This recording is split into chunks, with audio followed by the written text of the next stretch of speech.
Welcome. So we are the new arena, sports, gaming, and music. You will see that there's not a third panelist up here today.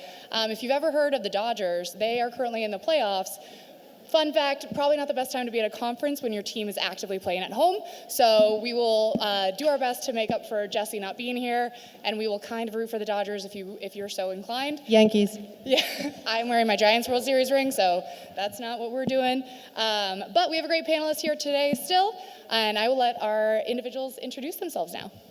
Hi, everyone. I'm Sam Sichel. I am head of social product and digital innovation for Live Nation Entertainment. I started 18 years ago at Live Nation when we didn't even have ad units on our website, pre-Ticketmaster merger. And I see some of my team members sitting here today who helped build the very first reactive creator campaign over 10 years ago. And now here we are doing some incredibly exciting things that I will be excited to share with you all today. Good to see you. And hello, everyone. My name is Andy Lunique. I am at Respawn Entertainment. That is the studio that makes Apex Legends, and that is under EA Games. Fans, thank you. I am 11 years in the industry, and prior to that, 10 years as a professional chef, so every reference that I have will be related to food. It's a pleasure to meet you all. And I skipped over myself. I'm Amy Johnson. I'm at Wasserman. I lead all data strategy there. So if a lot of these questions come with a lot of metrics behind them, you're welcome. That's how we decide things. So yes, very much so. Yeah. So to kick us off, at a creator conference, how are creators really changing and reshaping how live events are traditionally experienced through the fans' eyes?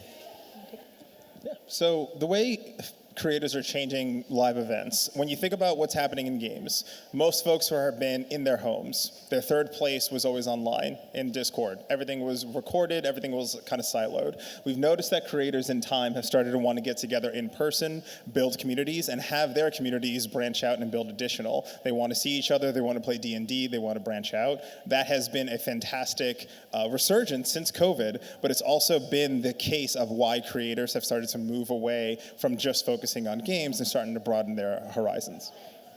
Yeah, for us, right, I'm sure many people in this room have been to a concert recently or semi-recently, right? And it's 3 or so hours of magic, right? And that has been experienced for many, many years. And now that creators have entered the scene, they turn those 3 hours of magic into the lead up, the build up of excitement beforehand. The how are you getting ready with me? What are you wearing to the show? What are you doing before? Let's make our plans after. Then yes, you get to experience that moment together in the room, and then you get to relive it with them and the emotions they had, the friends that they were with. They can, reshare some special moments that happened together at the show. So it becomes a much longer experience than those magic moments. Amazing. So to bring it back to the data side, so when an event is over, like we've created this magic and it's obviously very valuable, but how are you actually identifying if it was successful, if it was the right creator at the right time with the right team? How are you guys evaluating that? Any metrics or KPIs that you're looking for to evaluate? Yeah, so like you said, right, every decision that we make for every single program is data backed. We love that. Yeah, so, right, Live Nation, we have over 50,000 events globally. There's a Live Nation concert somewhere in the world every 10 minutes, right? So, and we have creators and fans coming to us saying, I want to go to this show. And we wish we could send everyone all of the time, but we have to make sure we're using the right data to determine who makes sense for the right show or the right brand partner who's associated with the show. And yes, we use CreatorIQ, right, of course, to help us discern who makes sense in our CRM or who hasn't even been discovered yet. One really great example is Lollapalooza this summer had a lot of surprise moments, right? So Weezer came out with Olivia Rodrigo, or Olivia Rodrigo came out with Role Model, right? There were all these surprise moments. And we knew, right, as Live Nation, that these surprise moments would be happening. And we provide unbelievable access to these unbelievable moments and put creators there to create really compelling content that only they get the vantage point of thanks to our access. So Bacardi is a really great partner of ours who has been a partner of Lollapalooza for many years. They had a really great location at the festival for the first time right by the fountain.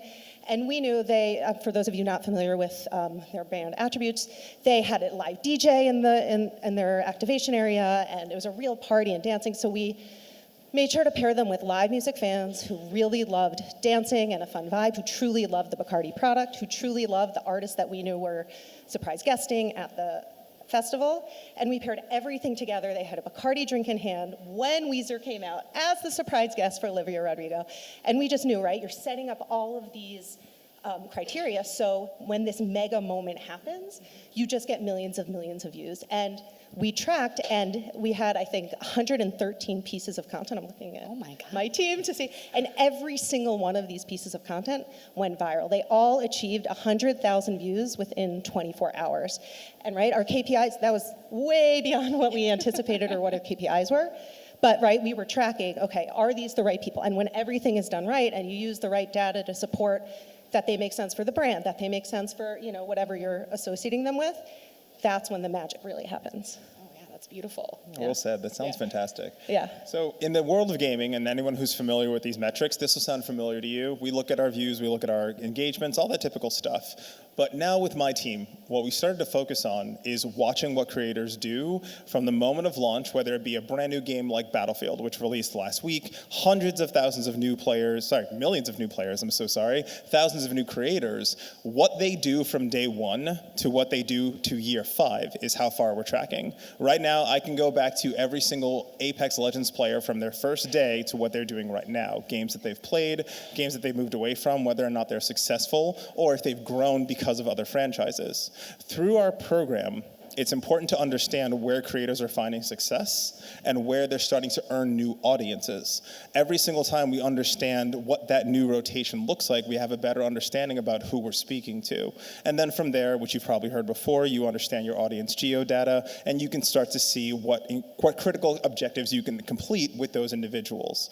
What I will say here is, some new data that we started to discover is to understand what they do in game. Because of systems like Twitch drops and being able to understand how someone who redeems a brand new item, they got some free item from Twitch, what those folks are doing further down the funnel is interesting. Because if we gave you a free item in game, how long are you playing? Are you in there often? Who else are you following? Who else are you watching? I know it sounds a little bit Big Brother-ish, but understanding each creator's audience to that level helps us better align every single new release. So from here, Apex Legends, going to get a little bit nerdy here. Please. We have 24 different legends and growing. If I have a creator who's focused on a particular individual, someone they love a little bit more than somebody else, they're specialized in that legend, the next time I have a campaign, if I have a strong CRM, now I know that this creator is tied to this legend, they have this audience, they play these games, you're the right person for my campaign, the top of my funnel is already completed. Now I can move to the campaign objectives immediately and drag those folks in. And just to build off of that for our CRM, and something I suggest is when anyone joins, we ask them 17 custom questions, right? And we know who their favorite artists are, what their favorite venues are, what their favorite festivals are, what they want to see, right? What brand would they do anything for? And that way, right, you have all of the data that's publicly available, then you have the first party answers, and when you pair that together, it becomes really much easier to pair the right people for the right program. Wow, that's impressive. And that's a great CRM system. Great job, CreatorIQ. Andy, you made a really great point that as your fans are evolving and your creators and your content, the cycle has to actually evolve. As we're evolving, this wouldn't be a tech conference to actually not talk about AI. How do you see AI interacting with this cycle now that you have this wealth of data and information on everyone? What does AI mean to you then? You have to understand that this answer changed in the last 24 hours. And I say that with confidence because I've recognized that there are creators who have the ability to use AI as a proper tool to be able to supplement their content. I understand that. There are folks who are going to use generative AI to build unique tools. If you know Ray William Johnson, he's somebody who does TikTok videos you've seen before. He's supplementing his art and then he's doing what he has to do. The future challenges of AI have to do more with what it does to the news level and press creators. The fact that it took a creator maybe 4 to 5 days to be able to get a piece of content, get your brief, understand what to do, relay the news to the audience, that took 3 to 4 days for somebody doing a crisp piece of work. I've already seen creators who have the ability to take that exact same content and turn that around in 30 minutes. So now the speed of that content will change. An appropriate creator who's ready to be able to utilize those tools to get the news to their audience with speed, but still keeping that authenticity, is going to be an interesting piece. The difference will start to become who knows how to use the tools correctly and who knows how to walk their audience appropriately through the use of those tools versus the folks who shun and get left behind. We're frankly in the exact same arms race that we were in 10 years ago when the press was more or less shy about creators entering those private spaces. And now the creators are on the back foot in that exact same situation, and this is an adapt or die situation. Yeah, and from our perspective, right, like I mentioned before, it is that magic moment when you have the band in your face and, right, their spit ricochets into you, right? Like, there's nothing like that. And that's something, right, I think that all of these alarmists and whatever your personal opinion might be, that comforts me to know nothing can replace that feeling of actually being in the presence of a superstar or, an emerging band for your first time and just feeling that amazing moment where you're bonding with everyone in the room with you. So that will always be there. Yeah, that great word of authenticity. The authenticity of being at a live event, it's one of the only places where it's completely unscripted. You don't know what's going to be out there. Even if you do know that Weezer is coming out on stage, you might be one of 4. There's hundreds of people who don't know that's actually happening. How are you guys balancing the idea of authenticity with a live event, with brand objectives, with the right creator to make sure that it's not out of place, out of touch, but you're actually melding this together to enhance the overarching experience, the creator's content, and then also still we have a job to do. We have to have brand objectives. So how are you getting all of those together in one place? Yeah, I think that goes back to, right, the data to support every decision you're making, right? So if you're trying to launch a new product or if you're trying to drive sales, right, whatever portion of the funnel you're in, you keep that in mind and you find a creator who has driven clicks before. You find a creator, right, who knows how to pair their content to generate the most eyeballs, and you put the spend behind it, and you make sure it's the right person for the right moment, for the right brand. And a great example, right, I know everyone's kind of all abuzz with Super Bowl these days. So a few years ago, we were lucky enough to send creators to promote Usher's tour, which got announced, right, simultaneously to his performance at halftime 2 years ago. And that, right, we found 2 creators to join us on the field for his performance. And the feeling in their content, right, it's palpable, right? You know how excited you are to see your artist, right? So you just make sure you're sending people who have this authentic connection to what it is that you're promoting. And everything falls into place. You have to make sure that the authenticity is there. And then, right, that was a ticket sales program for Verizon, and we wanted to sell the pre-sale that they launched and announced that day. And I think we had 3 hours, a 3-hour window, and I think, we sold thousands and thousands of tickets thanks to that authentic connection. So when you make sure, right, and there are tools, I just learned, I don't know if I'm allowed to, I just learned of something CreatorIQ is coming out with, right? You use the right tools to analyze the content, and then you know for sure they can say one thing, they can put it in their survey, but you analyze the content and make sure you're putting the right creator in the right place, and it's worth that effort. Nice. I will say, as someone who did go to the Usher tour, it definitely worked. So great job. Yes. I didn't get to go. Again, this question is going to be a little bit weird because essentially when you're talking about games, it's important to know that we have different cycles. Either you're talking about a brand new product that takes 4 to 5 years to produce, or you're in games as a service where every quarter you've got a new product. What we've had to do is adopt our strategy to pulling creators during the GTM process. So rather than us sitting in a room in a silo trying to figure out our campaign and say, we should go work with these creators and pitch the entire thing to them, now it's place them in the center of the audience that we want to reach and say, this is what we're thinking about. Let's work together. They're NDA'd, they're through the process. The campaign's built with them. So instead of trying to turn something around in 4 weeks, we're now 8, 10 weeks ahead. But in addition, the only reason we know that those are the right creators is because we're making investments from our program. We're pulling creators who've already shown us what they're interested in, shown us what content they're interested in doing, shown us every single thing that they're capable of doing when it comes to the content we need. They've already given us all the insight. Now let's just bring them in. This has worked at scale and we're talking about maybe 100, 120 creator campaigns, and then it's also worked on the small scale, 2 to 3 individuals. But now we never know, or rather, we never have to wonder who we're looking for. We're always looking. So far, having to meet our deliverables and getting those things in place, we do have to meet our goals, but now I have the advantage of understanding what our year-long goals are. I know what the content looks like, so I have the ability to say, hey, this is who we're going to be targeting. These are the creators that we're searching for. If we don't have those creators in our pipeline or in our program, you now have a target list. And now we have the ability to pull those in later down the line. Yeah, that's a great point. So for live events and for gaming, you guys have a very dedicated fan base. That's a very big passion point. We would say for sports too, but Jesse's not here.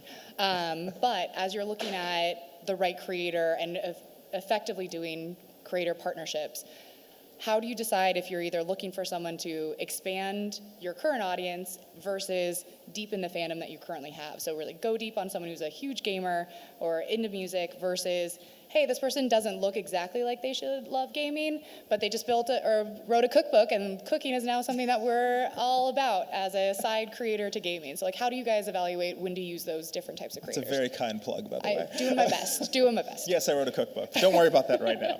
So, just later, in 10 minutes. So I'm actually at a disadvantage here because we've recognized that lots of gamers in our ecosystem have started to ask themselves, is this all I am? Is this all I'm going to do? Most folks are coming up through Twitch, grinding one game, getting their fame, being able to get partnership, and it's very hard to move away from that. This is the identity that I chose, and now this is the audience that I have. And I've also seen them look at lifestyle and say, I'd love to be able to break in, but I don't have a way to do so. And then I'm looking at lifestyle creators who have game interest, but because they're very concerned about being able to branch out and they see how weird and kind of ugly gaming can be at times, there's no bridge. I am looking for ways to be able to extend those opportunities to creators, and I think we can do better in being able to kind of branch those out, but that does require the creator to bring the ideation. It can't be as gimmicky as we've seen several times in the past where someone who does not belong there is just promoting a simple game. I think there's far better ways to be able to get inclusive with folks who have common loves, interests, and not be so stagnant in the content that they're producing, but they can find other ways, just like your audience. You're diverse, unique individuals. Your creators are diverse, unique individuals. The brand needs to allow that kind of breathing to occur. Yeah, exactly, right? Like, we're all multi-dimensional, multifaceted people, and right, and like, I'm in a completely different boat than you are because, we have fans who love the nostalgia tours that come through, some of our venues every year, and right, we have other fans who like a 600 capacity venue and they discover who, they fall into who's there that night and they discover that band and follow them through their entire career. We always like to find people who love live music, which is not hard to do, but then finding the right people who make sense for our partners, or whether it be the tour or the brand, that's where, we have to use that data to support, okay, we understand, okay, your key target demographic is 18 to 34. That's a huge swath of people. Let's narrow it down. The fans of this artist is one way to do that.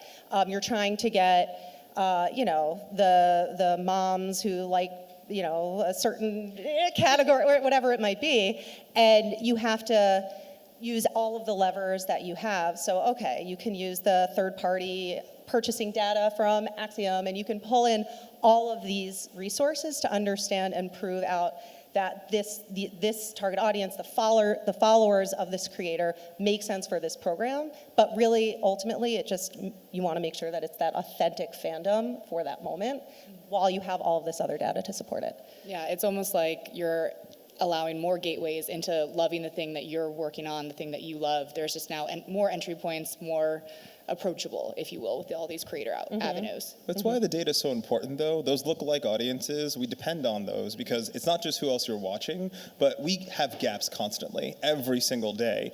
Brooke included, I'm finding creators with millions of subscribers. I've never seen you before, never heard of you before. There was an opportunity that I missed because I don't know who you are. And being able to at least have, not just the tool, because I'm not always looking, but at least giving the presence of openness and transparency to say a creator should feel like I can see your brand, and as a creative, I have the ability to see the brand and come up with unique ideas about how to integrate. That's a good creator.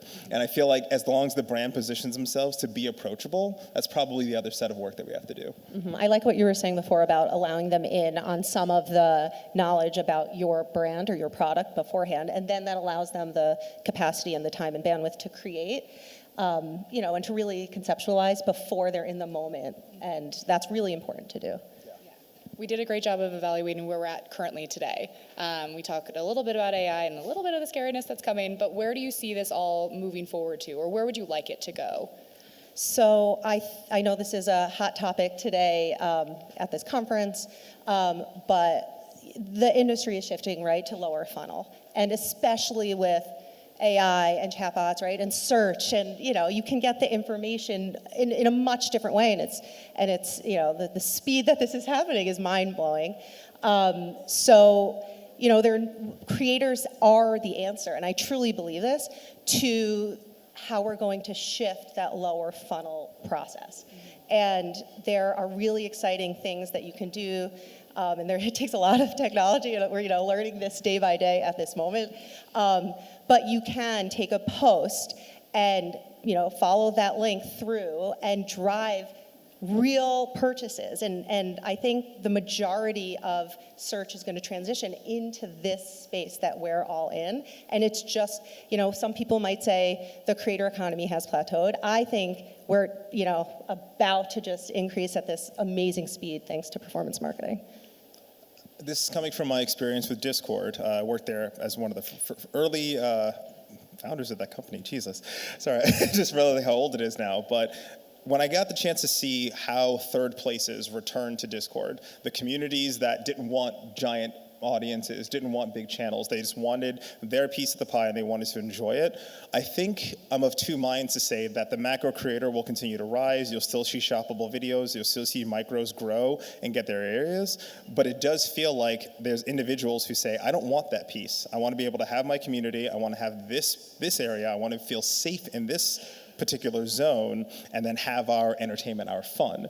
And whether or not you have the ability to impact that particular group depends on your relationship with the creator themselves. Not every tool is going to be able to tap in and tell you how many Patreon subscribers or Discord Discord members does this individual have, but there are so many secret audiences, is what I'll call it, with folks who say, I don't want this big fame and fortune, but I have a community of 10,000 people who play D&D and also love plants. I think that's going to be a future that you start to discover where those individuals have impact, and we've seen examples of that through the micro creators. If you've seen on, WhatsApp? No, not WhatsApp. What's the one you shop with? Like to know it? What is it? Whatnot, thank you. Sorry. Whatnot has become this one weird experiment that I've been looking at to say, people have built audiences just selling their stuff. I get it, it's another eBay. And then when I started to recognize all the other shoppable video competitors that were coming in, they were building audiences in ways that they could have never done that on a Pinterest, on a Twitch, on a YouTube. So I think that's going to be a new set of battlegrounds where they're going to build their audience where they feel comfortable, and you'll start to likely have to expand what platforms you're focusing on. We've been on YouTube, Twitch, TikTok, socials this whole time. I think that list is about to get a whole lot bigger. Completely agree, right? It's no longer about a single platform. It's about enabling your program across whatever platform the creator has their relationships. Yeah, it's meeting where the buyer is rather than forcing them to come to your funnel. Great. Okay, we have 2 minutes left. So let's just pivot a little bit. What is a piece of content or creator content that you guys have seen recently that either you have participated in or you have just seen that you think was a great partnership, a great example of what we're talking about here today? I know what you're doing. I'm not going to talk about the book. I love the plug, but thank you. But actually, we got the chance to do something with Apex Legends creators where we did a roundtable, and it was just tell your story. It wasn't meant to sell anything new. We weren't even talking about the new season. It was folks who've been playing since day one, and we just put them around to just have a conversation. It was kind of like a Hollywood actors situation where it was just talk. make sure folks know you're human, remind us what we love about this game. And it really was the most unique campaign we've done in a long time. They reference it constantly. That mattered the most because it allowed us to kind of re-enter the creator space and rehumanize the aspect of what we wanted to do with creators. We've done a lot since we've started in that program, but that has been the most impactful piece of work that I've done because it set the tone for the rest of the year and all my other campaigns since.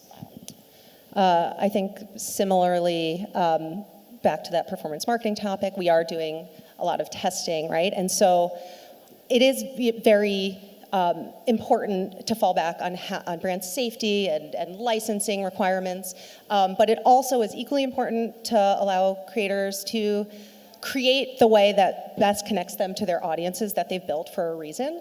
So we have started to test, here's an event, create content about this event. We do give the parameters. You can't use licensed content, be as brand safe in this particular way. And we've gotten hundreds of amazing posts that are just so creative. Lip singing videos, right? They want to go to these shows so badly, right?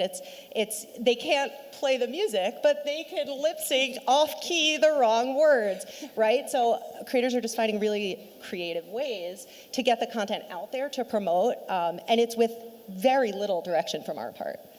Wow, those are both really great examples of just making the live event and the industry that we're all in just even more personalized. So we have officially gone over time, but I would love to thank you guys both for sharing everything today, and we will pass it back to CreatorIQ. Thank you guys. Thank you.